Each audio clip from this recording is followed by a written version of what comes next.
back to Unfiltered with Ricky Bo and Bill Colarulo on 97.5 The Fanatic and the Fanatic app. All right, coming up on the 5 o'clock hour here on Unfiltered, we're just waiting on Rodney McLeod. He should be making his way into the studio shortly. That's right. Rodney McLeod won a Super Bowl here with the Philadelphia Eagles back in 2017, technically 2018, but the first one in franchise history, Super Bowl 52. So looking forward. I love how you say technically. Does it matter? He's got a Super Bowl ring. Yeah, he's got a Super Bowl ring. But it's always interesting because it's the 2017 season, but the Super Bowl was in 2018. I hate that. Right? But they don't do, like in other sports, they call it the 16-17 season or the 17-18 season. No, it's the 2017 season, even though the Super Bowl and the playoffs all happened in 2018. Confuses people sometimes. It confuses me. When you look for it in, like, after years of it, you look for it. You're like, wait a minute. Wait, I thought they won the Super Bowl that year. Yeah. Keep searching. There it is. I got it. Yeah. Man, So I was 16. So we're just waiting on Rodney McLeod to join us. So if you did miss it, though, tomorrow at 4 o'clock, I'm very curious how this is going to go down. So Josh Harris, owner of the 76ers, along with Bob Myers, who is the president of sports for Josh Harris's company that owns the Devils, the Commanders, the Sixers. Apparently, Bob Myers was involved in conducting the search when Josh Harris bought the Commanders in hiring Adam Peters to run the operation. He was also involved in hiring the general manager for the Devils, and now he'll be involved in hiring the president of basketball operations for the Sixers. You think he does that all by himself? He's probably just got the final call. I'm sure there's like a committee, There's right? got to be a committee. There has to be a committee that takes in, I mean, basically they're going to have probably 20 guys, 10, 15, whatever guys come in and tell their story of why they would be good for the organization. I mean, I think it's very interesting on what do you look for. I mean, obviously analytics is a big part of things now. But, I mean, I think you definitely, if you're coming into this Sixers building right now, the one thing you better have or better have a good grasp on is looking at the money that's already been spent. Because you look at the money that's been spent, you have 3 guys making a ton of money on this team, and you have a very low cap space left. That, to me, is something that has to be, that's an issue that's got to be brought up. It's got to be looked at. It's got to be fixed. Yeah, I do wonder tomorrow if they're going to be forthcoming with regard to the plan for the personnel. Like, I would think it's probably going to be more along the lines of, we're still evaluating everything. Yep. We got to get that person in here. But I'm hoping that the Sixers beat reporters who are down there are going to press a little bit and ask some questions about, all right, well, what are you doing with Joel Embiid? Well, What's the plan with Paul George? Well, there's going to have to be questions because, I mean, first and foremost, you're changing that job for a reason. You're changing the person for a reason. I think that's the first question you have to ask. Why was the change made? What are you looking for out of that position? And what type of person are you interested in for that position? If you get those 3 answers, that will open up Pandora's box of a different bunch of questions. Yeah, so that should be interesting tomorrow. We'll carry it in its entirety, 4 o'clock on the show, Josh Harris and Bob Myers. I'm also getting updates on our man, Rodney McLeod. Apparently his GPS took him to like the wrong side of the building. So we have people trying to escort him up. So as soon as Rodney McLeod gets here, he'll jump in and join us so we could talk some Philadelphia Eagles with him. We'll find out the full schedule tomorrow night, but I'll be surprised if we don't get more leaks tomorrow. This always seems to happen as the leaks come out and everyone tries to get the schedule before everyone else has it. Like I remember last year someone put it out, I forget who it was, and they had the schedule a couple hours before it was released. Yeah. It's funny because you already know the opponents. It's already starting. I mean, you look online, everybody's got like different things that they're throwing out there of when teams are playing who and what. Does it really matter? I mean, the one thing you really look for, I guess, is the bye week. But I think after what we've seen, I think we know what the bye week Not is. necessarily. In fact, we were saying that. You're not buying into that. Well, we thought that maybe because they're playing in London in week 5, that would automatically signal a bye week in week 6. But according to Silvana. Yeah, I did some research on this. The Browns did not have a bye week last year after London, but the Vikings did. So it's a 50-50 proposition that maybe their bye week is week 6. We don't know. Because to be honest with you, London's not that far. It's a 3-hour difference or 5-hour difference. 5-hour difference in terms of what? You're talking about the time difference. From here. It's only a 5-hour flight. I get it. It's like flying to the West Coast. Yeah, I'm just talking. Yeah, the flight itself. It's not like going to Brazil was a bigger trip, or the people who have to go to Australia. I mean, you're talking about a long. That's ridiculous. Trip. I'd almost. Say what you will. I think that's ridiculous to play in Australia. To play one football game. It's week 1, right? Oh, so what? Think it is, yeah. You act like it's not a big deal. You don't think these guys have to? They have business on their mind. They have a game to play. No, I think that's absolutely brutal, honestly. Yeah, but I think they're doing it week 1 to adjust for. Well, they have to do it on week 1. They'll probably be there 10 days in advance. No. You think they'll be there that long in advance? I would try to get there to get used to whatever's going on out there. Well, game tickets are only $140. Where, in Australia? Yeah. Yeah, so that'll be a long flight. But as soon as we get some more leaks on the schedule, we'll certainly bring it to you. But you do know all the opponents. Like, I always find it interesting that when the schedule gets released, a lot of people are surprised that you already knew what the opponents were. Like, you know what the opponents are years in advance outside of a couple of things depending on who wins each division. So you already know who the Eagles are going to play. We just don't know when they're going to play. In fact, let's look at the Eagles 2026 opponents as we're waiting on our man. What, they had the 7th easiest strength of schedule as well? Based off of Vegas projected win totals, the Philadelphia Eagles have the 7th easiest schedule in the entire National Football League. Yeah, you did say that last night. That blows my mind. I mean, how that happens, because it's a playoff team. Usually you get tougher schedules when you're a playoff team. But you're also going by Vegas, right? Yeah, the Vegas odds for this year. Because Vegas looks at the odds of what the team should be up this upcoming season. So, I mean, yeah, I understand where you're coming from, but that could actually be that could go anywhere. I mean, they could have the 15th toughest schedule. Yeah, depending on how things go. You're right. It's like, but you look, so home opponents, in addition to the division opponents, you get LA at home, Seattle at home. That's a good thing. You don't have to go West Coast. I said this yesterday. Aren't you sick of the Rams? They play them every year. Every year. We've seen this team so many times. I'm tired of it. Then you got Carolina at home, Pittsburgh at home, Indianapolis at home, and Houston at home. On the road, division opponents, as always, Tennessee, Jacksonville, Chicago, San Francisco, and Arizona. I mean, you could make the argument every one of those games on the road is a winnable game for the Eagles. Like, who scares you of their road opponents? The 49ers? That's about it, and that would be there, right? I mean, look, Chicago, to be fair, had a good year. Chicago had a good year last year. Caleb Williams kind of came into his own.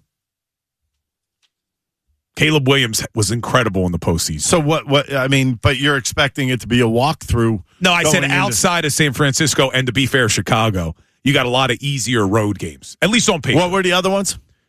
Well, you got Dallas, New York, and Washington. Okay, yeah. Then you go to Tennessee, Jacksonville. Tennessee's bad. Jacksonville could be okay. Arizona should be Arizona's terrible. Yeah, I mean, it's your West Coast trip is Arizona. That's it. All those other ones are close. And I am getting updates if people are waiting on Rodney. They are walking their way over here. It's a big building. So if you've never been to our studios before, One Bala Plaza. Oh, my gosh. Yeah, One Bala Plaza is a big building. So if you park at the wrong door, it might take you a while to get here. It takes me I have to set a timer on my phone just to use I parked in London today. Perspective. You parked in London. Yeah, I'm nowhere near the. Well, that's why I always park behind the building. By the way, the Jags are playing back-to-back weeks in London. Oh, so they're just going to hang out there? Yeah. Yeah, because they're basically... the Eagles get the bye. Their owner always wants to play over there. Yeah, it's kind of odd, isn't it? Yeah, I mean, he would put his team there. I'm surprised Tampa doesn't play more over there. Because of the Glazer family? Yes, because they own one of those soccer teams over there. Yeah, they do own one of those soccer teams. All right, well, while we're waiting for Rodney, I know a lot of people were weighing in earlier on the Davis Honda text line with regard to their opinions about the Sixers and Daryl Morey. Let's get a Sixers text in here. How about I throw in one that's like Sixers and Phillies? Oh, yeah, let's bring it. All right, we got Joey, who is not the only texter that has texted this the past few days. No hope for the near future. I look at the Sixers, and they're the NBA equal to the Phillies. They're stuck with old personnel in the same team for the next 3 years. Yes, the Phils are winning now, but a month ago we were whining.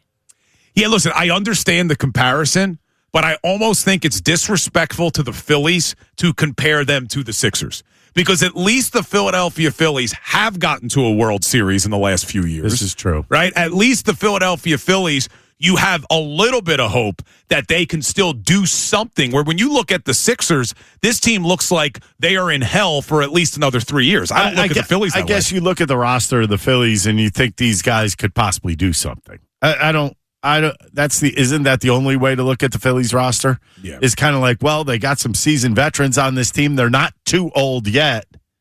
That's going to happen. Well, and you also, I don't look at, even though Harper's battled injuries, I don't look at Harper and say, man, the guy's never healthy. Oh, Kyle Schwarber, the guy's never healthy, right? I mean, you look at the Sixers, and that's what we're dealing with, is right. Joel's never healthy, Paul George is suspended. Right. All right, I think we got our man Rodney McLeod working his way in now. So joining us now, Super Bowl champion, former Philadelphia Eagle, the one and only Rodney McLeod. Still, can you turn his mic on for him? He's got it on. All right, there we go. Oh, yeah. I'm good now. Yep. What's going on, Rodney? How you feeling, man? Doing well. Just running around. Got a whole media circuit going on, but we here. We surviving. Yeah, so before we get into some Eagles questions with you, you got a big event going on this weekend. Questions? Yeah, I got some tough ones for you. Nah, I'm only kidding around, man. But you got a big event going on this weekend. Yeah, big event going on Friday at Barstool, 5:30 to 7:30. Got a ton of guys coming out for celebrity bartending night. Some of your Eagles favorites: Brandon Graham, Jordan Mailata, Vinnie Curry, James Bradbury, Connor Baldwin, Jason Avant. Some other Philly legends: Zaire Franklin, Darryl Worley, and company. And you never know who will come, but honestly, man, it's going to be a fun-filled night, surrounded by great drinks, your favorite Eagles, great energy, and we're all it's all going back to my foundation. My wife and I called Change Our Future. Do a lot of work here in the community for our youth, really focusing on how exposing them to a lot of opportunity outside their doorstep and beyond, and knowing what experiences and access can do for them, and equipping them for what life has to offer. All these guys going to be there expecting a huge turnout? Yeah, it's gonna be packed. We don't have any more VIP tickets. Right now, we're only selling general admission. They're $15, so it's easy to get into the door.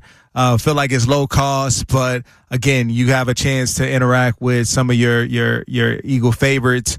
And like I said, all of it goes back to our foundation and what we're doing in the community. That's awesome. Yeah, that is awesome, man. I know that your foundation does a lot of great stuff, but I got to ask you some Eagles questions, though, because you won a Super Bowl here. Yep.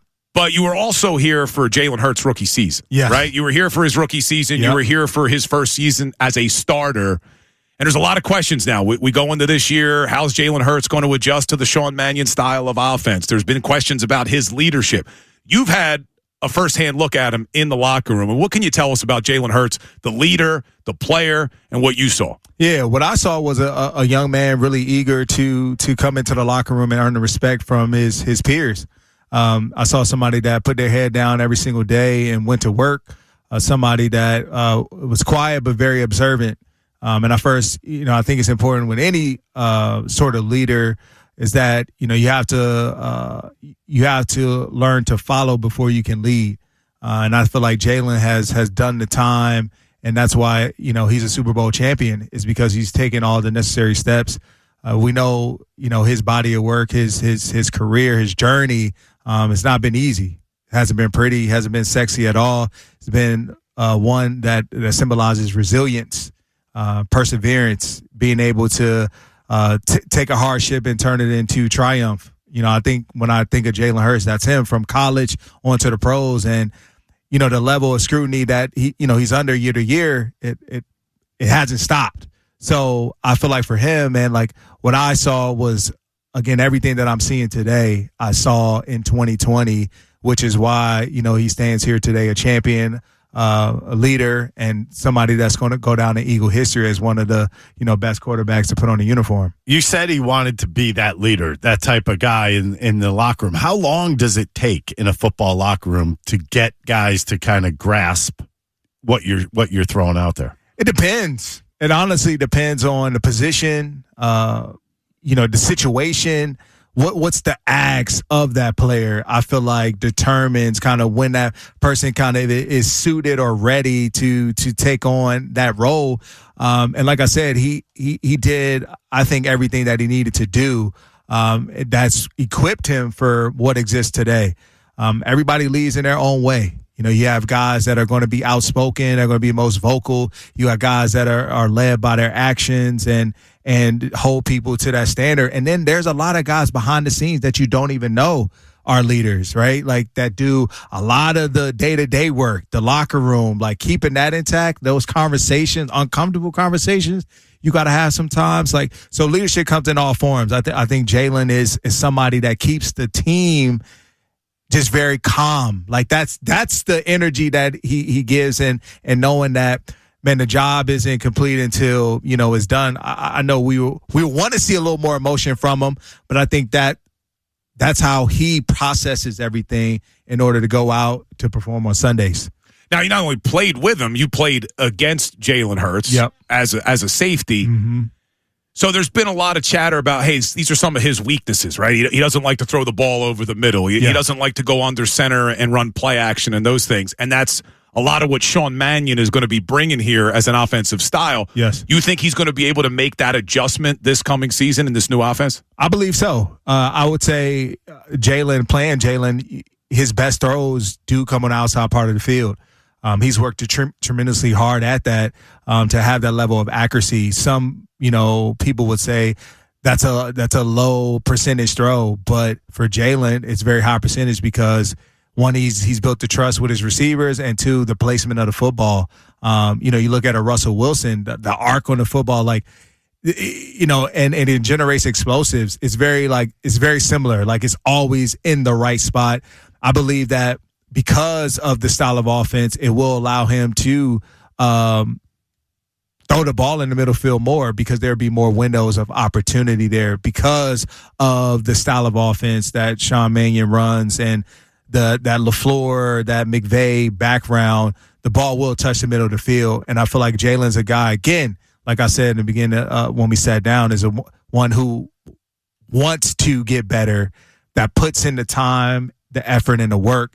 And again, does what the team is asked and what's required. And so if the ball is asked to be in the middle of the field, I believe he's going to put it right there. Do you think he gets back to running more? I thought last year, it was really kind of toned down. And I look at him as, with the RPOs and everything, it could drive a defense nuts. But it seemed like last year it was very predictable.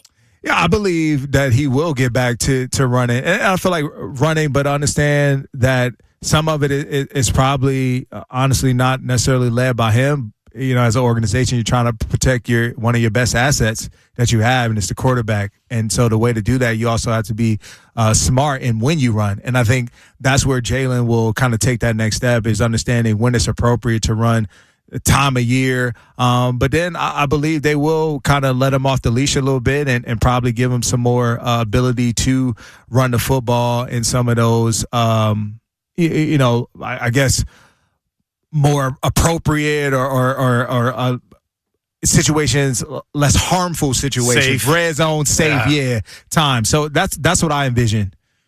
We're talking to Super Bowl champ, former Philadelphia Eagle, Rodney McLeod.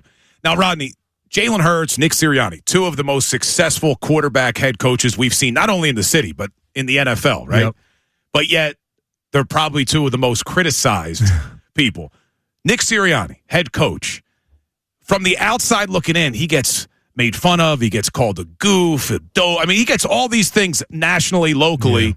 Yeah. You played for the guy. What can you tell us about Nick Sirianni as a head coach? Personally, I thought Nick would be a champion one day because he possessed the traits that a leader needs in order for guys to follow. And I could quickly tell that his principles and values that he instilled in us as a team equated to championships, connectivity, competitiveness, all those sort of things. I think those two things alone are massive, very intentional with how we connected. Yes, believing that it has to be led by the players, but I'm also going to, curate some of these ideas and experiences so that, again, like it's a part of our culture. I'm also going to have you compete, whether it's in team settings, weight room, and of course out in the field, putting us in those competitive moments, 3rd down and 5, 10, good on good, red zone, good on good. Like those things transfer to Sundays and they transfer well. And so those are the things that I saw in the way that he taught the game.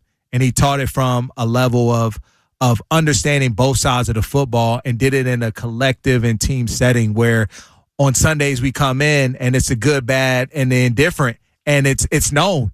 And it's you're not only hearing it from him, but you're hearing it from the offensive coordinators and defensive coordinators. So there's a level of accountability that's also instilled. And I think all those things that I saw, like just in that short frame of time, was like, yeah, he gets it. He knows what it takes. And it's only a matter of time for everybody buys in. And then the talent is there. It's just, you need it. You need that framework and that foundation to be set. I'm the smartest coach in the world. There he is. Well, you know what? You look at the Eagles' defense right now. Obviously, they lost Reed Blankenship. And now, what are they going to do without him? How big of a loss is that? Reed was a great player. Honestly, he did a lot of the dirty work and maybe it's a very underrated player, but man, produce at a high level, in my opinion, especially being a safety, like what you're asked to do, tackle well, and then make an impact on the football. And I think he did both things well for this unit for a number of years. And you can't forget or think that that's going to be an easy replacement. And so why I'm saying that is you don't need to find another Reed Blankenship. You just need to find someone that, again, just does the job and can do their role in the way that's needed as a safety. And so I feel like it doesn't have to be one individual. It could be made up of a collective group to be able to generate that ball production and do the same things that, he was asked to do. And that translated to, a successful secondary. You officially retired now? Officially. That's official now. Yeah, that's There's official. an open spot here. Yeah. That's officially. I haven't done the proper retirement. I would say I'm waiting for that, but you just got to follow God's orders, and when it's that time, He'll speak to me and let me know. But got to retire as a Bird. That's on my mind. That'll happen when I feel it's necessary. But yeah, we are done. We in the booth now. We on the sidelines. We're done. Yeah, you're doing a lot of good stuff, man. A lot of good stuff. All right, last thing for you, because they just announced this morning Eagles are going to London. I think you were hurt when they went to London in 2018. Yes. Did you have any international games at your other stops? A rookie. As a rookie, I played overseas, so got my experience there. Unfortunately, we lost to Tom Brady. I was a Ram. They crushed us. It was bad. I think you got him back, though. You got him back in Super Bowl 52. Did you like going overseas, though? As a rookie, I was like, oh, this is dope. Like this is a free way to go over and see a different place. But now, when I went over when I was injured, I still went and took that journey. And now what I know now as an older player, I'm not for it, but I understand the league is trying to bring more visibility to the sport. But I think they have to take in consideration the guy's schedule and how, again, it's kind of a foreign place.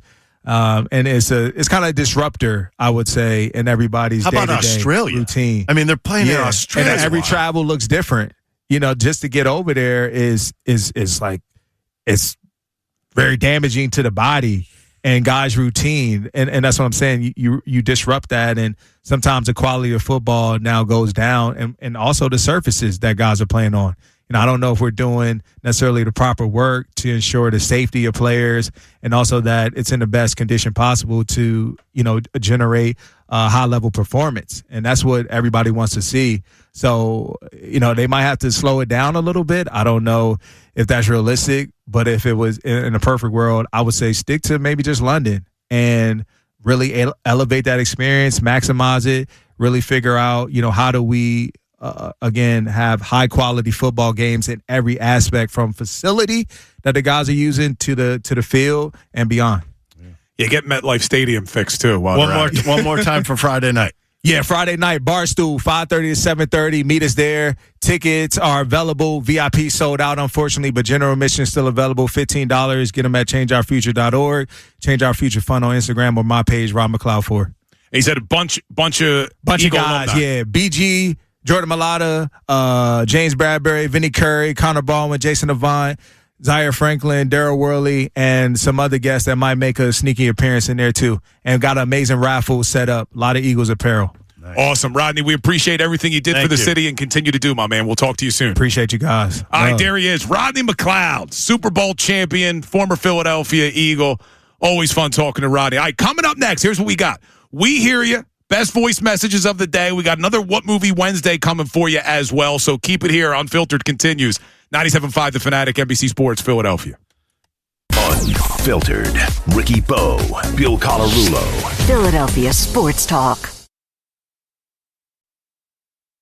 97.5 The Fanatic and 97.5thefanatic.com. This is Unfiltered with Ricky Bo and Bill Colarulo. 97.5 The Fanatic and the Fanatic app. This hour brought to you by The Bagster. Dumpster in a bag. Get yours today at Home Depot and Lowe's. For details, go to Bagster.com. All right, welcome back into Unfiltered. Here's what we got coming up. All right, we got We Hear You coming up right now, the best voice messages of the day. We still got to get our Phillies lineup for tonight, our home run predictions for tonight, and our last What Movie Wednesday, and then we'll announce the winners. 4 of you are going to win a $50 gift card to Nifty 50s. So here's our last What Movie Wednesday of the day. Remember, I told Dylan McKinnon that I wanted to do movies based in London because the Eagles was announced are playing in London this year against the Jags.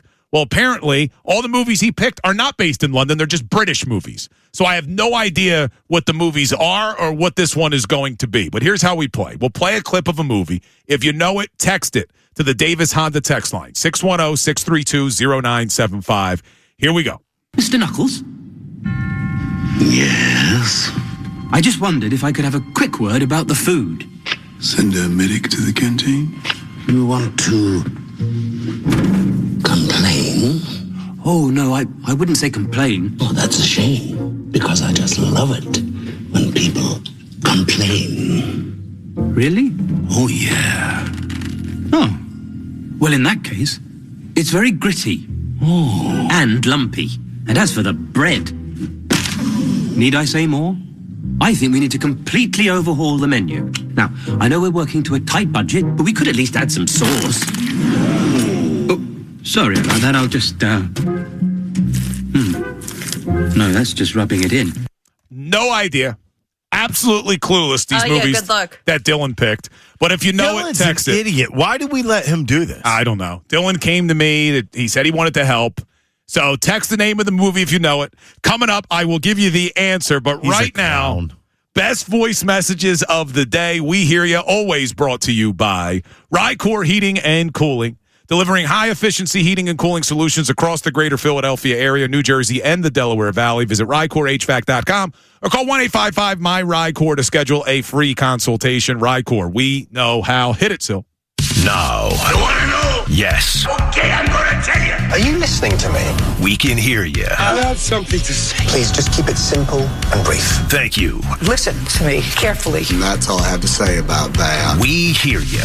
All right, first up. Good afternoon, you guys. Xavier from Newtown. Just want to call and talk about the Sixers a little bit. I'm happy about Daryl Morey's firing. At the end of the day, it's time for him to go. He's just made too many mistakes. I think that Gerald McCain and the way that you're getting laughed at in the media and on national television is just an embarrassment. And tomorrow, I just hope that they go into this press conference and they don't say nothing about Joel Embiid being a cornerstone of this franchise. I don't want to hear that. I really don't. I truly don't. You need to get rid of him. Don't lie to us. Give it to us straight. It's just like another Philly situation. I don't want to hear anything about we're running it back. I don't want to hear none of that crap. Get rid of the players. Stop doing these Band-Aid things. It doesn't work. It's not going to work. Let's move on. Yeah, Xavier, well said, man. And tomorrow, I don't want to hear that either. I understand if they don't come out and flat out say tomorrow, hey, we're looking to trade Joel Embiid or we're looking to trade Paul George. But do not try to sell us that Joel Embiid is still the cornerstone and the foundation of this franchise, Ricky. They cannot do that tomorrow. No, they better not do that tomorrow because that's going to cause an uproar. You know what?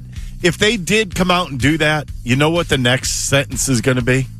So why did you bother firing Morey? Yeah, you're right. Why would you even bother? If you're going to keep everything the same in status quo, it makes absolutely jack sense to me. Now, Xavier also mentioned the Jared McCain trade. I'm assuming Josh Harris is going to be asked tomorrow. Oh, yeah.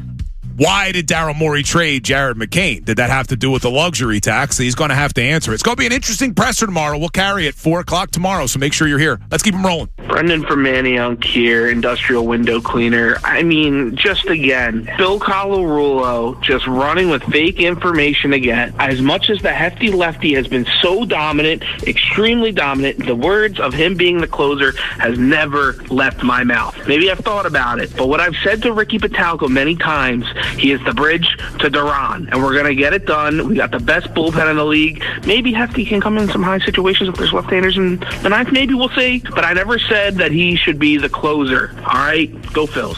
All right, hold on. Window cleaner. Number one, he's calling you a liar. Yeah, but hold on. Before you even get there, Brendan Petrilli just said that he's an industrial window cleaner, which is a lie. So everything else that came out of his mouth in there is a lie because he works down the hall in promotions. Yes, he does. So he's the one who sends out your tickets. Yeah, so he already started with the lie. And then did you hear him at the end there, Ricky? He did throw it in there. He should come out in certain situations as the closer. That's what he said today. That's false. I mean, to me, that's a bad statement. That's number one. Number two, bridge to Duran. Doesn't work. It doesn't work, pal. They called it the bridge to Lidge because it rhymed. Now, Dylan McKinnon. What the heck is going on? Dylan McKinnon, who's failed on the movies today. He's been awful today. Did say he saw someone text in, instead of bridge to Duran, pass the baton to Duran. What are we thinking? I don't love it. Doesn't work as well. I don't. It's not even cute, so no. So Alvarado passes the baton to more Duran. winning.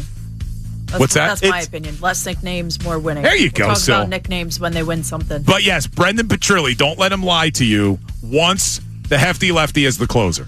And he's not an industrial window cleaner. No, he is not. All right, keep him rolling. I have to do a redo on that call. I was calling Brandon Marsh, Brad Marsh. I have to give him my apologies, as I had called up here on several occasions throughout, ripping him for not hitting the ball, how he's slumped over, and you would never know he's 6'4", and being that big, it's a sin that he doesn't hit the ball. And boy, did he turn it around. So my apologies go out to him. If your back felt a little heavy, I was kicking it in. I apologize, and baseball is a crazy sport.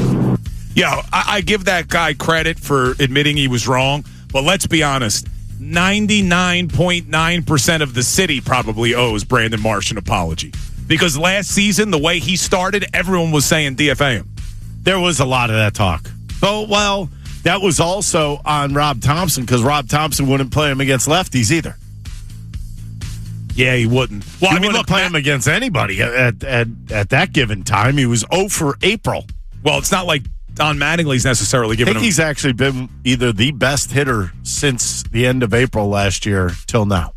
Yeah, but, I mean, look, we could blame Rob Thompson, but Mattingly's not suddenly giving him all these opportunities either. They've been giving him a little more. They've been opening up those gates a little bit. And they should when the guy's hitting 350. Yep, you keep him out there. All right, we got one more. Let's squeeze it in.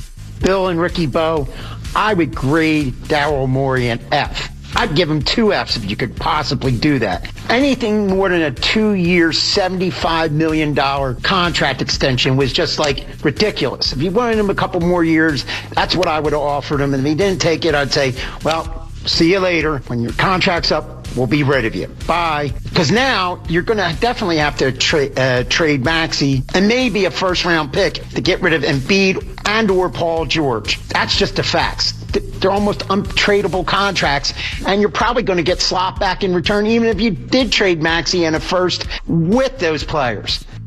Yeah, listen, I think I have to give Daryl Morey an F as well. Even though he did some good things, I don't want to ignore some of the good things he did, getting out from Al Horford, being able to trade Ben Simmons, even able to trade James Harden after Harden said he didn't want to play here anymore. And you did get some things back. Drafted VJ, drafted Jared McCain. What he has left you with now on his way out deserves an F. And you never accomplished anything more than what you accomplished even before he got here. So when you look at the totality of it, yeah, he has to get a failing grade. He definitely doesn't deserve a good grade. There's nothing in there that says, hey, look what I did here. Look at what's the mark he left on the club? On the club? Did you say heard what I said? The mark is I left them with a roster of money. Yeah, immovable contracts. You know who else deserves an F?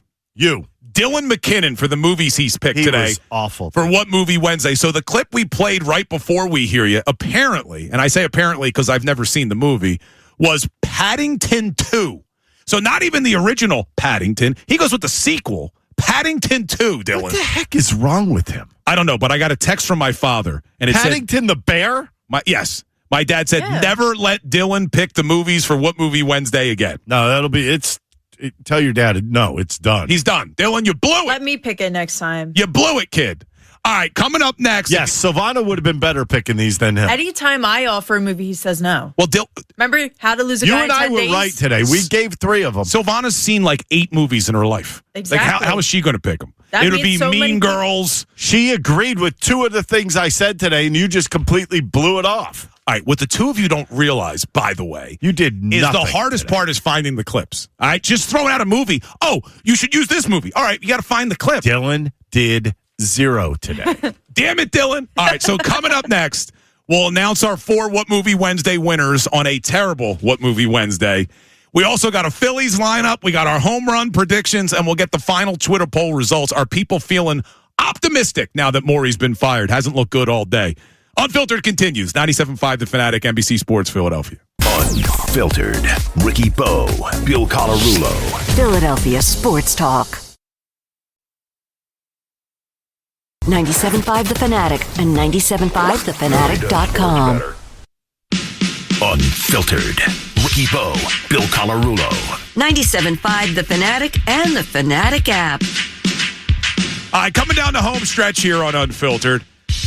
Had a great show today. Jason Stark joined us like he always does on Wednesdays. If you missed that interview, definitely go check it out. It'll be on YouTube. You could get it on the Fanatic app, podcast platforms, wherever. Always great stuff from him. We had Rodney McLeod in studio at 5 o'clock. A lot of good stuff from Rodney. He's got the big charity event on Friday night at Barstool Sansom. Get your tickets. It's for his charity, doing some great things for the community. All right, as we come down the home stretch, though, before we get to the Phillies lineup and do our home run predictions tonight, let's just get the final Twitter poll results on how optimistic Sixers fans are now that Daryl Morey's been fired, because there hasn't been a lot of optimism today. People look at this as, yeah, it was necessary, but doesn't really change that much for the future. That's kind of how Ricky and I feel. Twitter poll still up? It's still up. Twitter poll stood strong for 4 hours, thanks to Dr. Avi Donapel of Iron Mountain Men's Health. What do we got? Does firing Daryl Morey make you feel more optimistic about the Sixers' future? Unfortunately, 63% of people said no, 37% saying yes. Yeah, I don't disagree with the masses on this one. And tomorrow, 4 o'clock, we'll hear from Josh Harris and Bob Myers, the president of sports for Harris Wolf Blitzer. Is that what it is? Not Wolf Blitzer. Did I get that wrong? Wolf Blitzer was a CNN guy. That was the CNN guy. It is Blitzer, though. I think. It's Harris Blitzer. Harris Wolf Blitzer. Dude, 4 hours is a long time, dude. Donkey. 4 hours is a long time. Harris Blitzer Sports and Entertainment. Harris. That was a good one. All right, so we'll hear from Bob Myers and Josh Harris tomorrow. We'll carry that for you on the show at 4 o'clock. All right, before we give you our What Movie Wednesday winners, Phillies lineup tonight. They're still in Boston, second game of the series. You got Andrew Painter taking on a right-hander in Sonny Gray. But no Trey Turner in the lineup tonight. No Trey Turner. Kyle Schwarber's leading off tonight. He's DH. Bryce Harper is second, the first baseman. Adolis Garcia is the right fielder, batting third tonight. In left field and batting fourth is Brandon Marsh. Alec Boehm is fifth at third base. Bryson Stott is sixth at second. JT Realmuto is seventh. He's catching. Justin Crawford is the center fielder and batting 8th. Edmundo Sosa is the shortstop batting 9th. Andrew Painter. Andrew. Yeah, you definitely want to see Andrew Painter have a good outing tonight because he has struggled over the last couple of starts. Interesting, though. Are you surprised they flip-flopped and put Sosa 9 and Crawford 8? He wants to go lefty-righty? Lefty-righty, and then you go back up to the top. There's another lefty. So, yeah, I don't think it's that big of a deal. Yeah, I guess you're right. They didn't want to go lefty, lefty, lefty. I mean, he literally went lefty, lefty, righty, lefty, righty, lefty, righty, lefty, righty. Yep. Sounds like Rob Thompson a little bit. There's not a lot you could change. Sounds like Robbie T. You know what I'm saying. There's not a lot you could change. All right, before we do home run predictions, let me announce our winners for What Movie Wednesday. We gave away 4 $50 gift cards to Nifty 50s. Nifty 50s also dropped off a bunch of food, hamburgers, chicken nuggets, onion rings, shakes. It was delicious. If you're craving Nifty 50s, order online and get no-fee delivery through the Nifty 50s app. Nifty 50s, taste the memories. Our winners of $50 gift cards to Nifty 50s. There's 4 of you. Riley from Warminster, Mike from Coatesville, George from Browns Mills, and Sherry from Westville. Congratulations. I don't know if we should be congratulating you or apologizing that you know the movies that Dylan McKinnon picked today, because this was the most ridiculous What Movie Wednesday we've done since we implemented this maybe close to a year ago. I almost feel bad because it was almost unfair. Dylan is trying to defend himself, and he literally said that you and I lack culture because we didn't know Paddington 2. I've never seen it. It's like isn't it supposed to be like a live action stuffed bear? Yes, but it's not Ted. Dylan McKinnon. It's like no Ted, that's for sure. Ted is the best. Dylan McKinnon dropped the ball on What Movie Wednesday. But I promise you, What Movie Wednesday will be great again next week because I will go back to picking the movie clips. Although, Dylan, thank you for stepping up and trying to help, though. I guess he's not going to want to ever help me. He's never going to want to help me again. Yeah. I wouldn't. I've been bashing him for 3 hours. Dylan's not collaborating. Yeah, but why even bother? I mean, if you get this kind of help, why do you want the help? I'd rather do it myself. All right. I'm being so mean to Dylan. I'm only kidding, Dylan. All right. Home run predictions. Unfiltered home run predictions. After last night, Silvana Keller has passed Ricky Batalico in the standings. She picked Kyle Schwarber. So right now, I am in the lead with 7.2 points. Right behind me, Silvana 5.2. Ricky Bo 3.8. Mm-hmm. All right. Ooh. So Ricky gets to go first tonight. Who is going yard for the Phillies? I'm going Bryce Harper. Bryce Harper tonight is a plus 490. You know why I'm going Harper? Why is that? He doesn't like that Schwarber's taking all the spotlight. Oh, you think is he pulling an AJ? He's saying, I need mine. Yep. Has he have any home runs against Sonny Gray? He has none. I'm looking right now.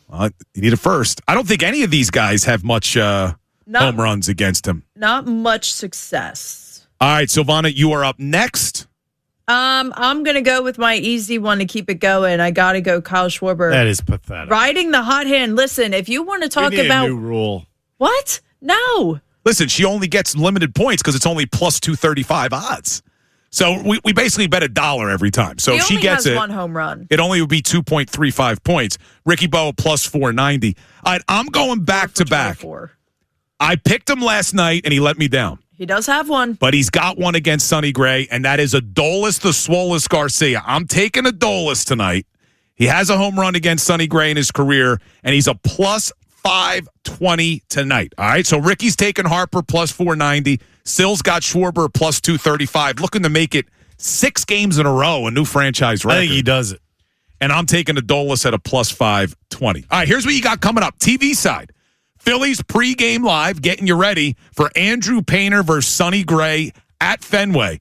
But on the radio side, a special PGA Championship preview from our own D. Lynam. Not only D. Lynam, who does a great job covering the Sixers, D. Lynam, who is the women's golf coach now for LaSalle. How about that, Ray Dunn?